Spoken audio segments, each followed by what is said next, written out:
৭৮,১৮৮ ভোটে জয়লাভ হবিপুর বিধানসভার বিজেপি প্রার্থী জুয়েল মুর্মুর। ভোট গণনা কেন্দ্র থেকে বাইরে বেরোতে জয়ের উচ্ছ্বাস বিজেপি কর্মীদের।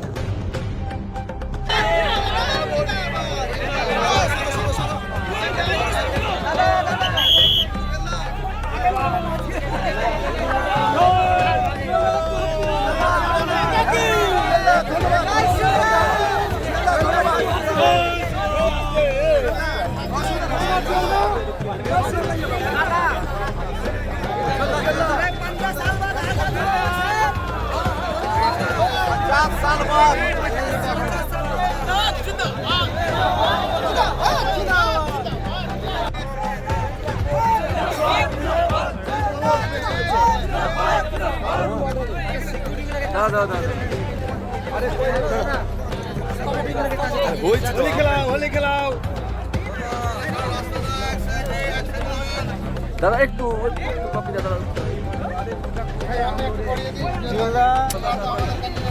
তিনি পশ্চিমবঙ্গের কি বলবেন? দেখুন, আপনারা জানেন যে হবিপুরের মানুষজন যেভাবে ঢেলে কাজ মানে ভোট দিয়েছে সেই রকম ঢেলে কাজ হবে।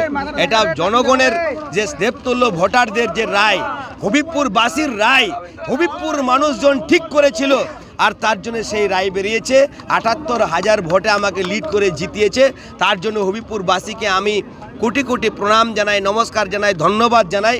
এই রকম যে তারা যে ঠিক করেছিল, যে প্রধানমন্ত্রী বলেছিল, অমিত শাহ বলেছে, আর তার কথা মেনে নিয়ে আজকে কিন্তু ঢেলে ভোট দিয়েছে। দেখুন, আপনারা জানেন যে আমাদের প্রধানমন্ত্রী পাল্টানো দরকার, চাই বিজেপি সরকার। এইবার বিজেপি সরকার এই যে স্লোগান নিয়ে শুরু হয়েছে, আমাদের যে অমিত শাহ তিনি আমাদের একটা ইস্তাহার ঘোষণা করেছিলেন যে উত্তরবঙ্গে এইমস তৈরি হবে, যারা সাধারণ মানুষের যারা ছেলেপেলেরা চাকরি যতক্ষণ পর্যন্ত পাবে না তাদের আজকে যতদিন পর্যন্ত চাকরি হবে না ততদিন পর্যন্ত তারা ৩,০০০ টাকা করে পাবে, মায়েরা তারা ৩,০০০ টাকা করে পাবে।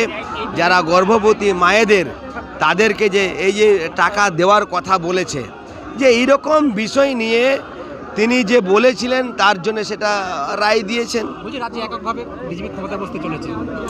দেখুন, এটা তো পাল্টানো দরকার, চাই বিজেপি সরকার, এটা তো বলে দিয়েছে। আর এটা তো নতুন গল্প নেই, যেদিন বলে দিয়েছে সেদিনই হয়ে গেছে সরকার। আর আপনারা জানেন যে আমাদের রাজ্য সভাপতি বলে দিয়েছিলেন যে নেই, চলে গেছে, আর এটাই চলে গেছে। ভারত মাতা কে, ভারত মাতা কে, চলে গেছে। জয় শ্রীরাম।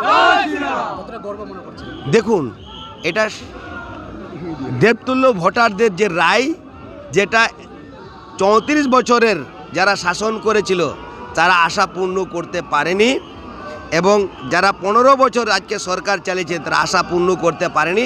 ভারতীয় জনতা পার্টি হবিপুরের মানুষজন আশা পূর্ণ করবে।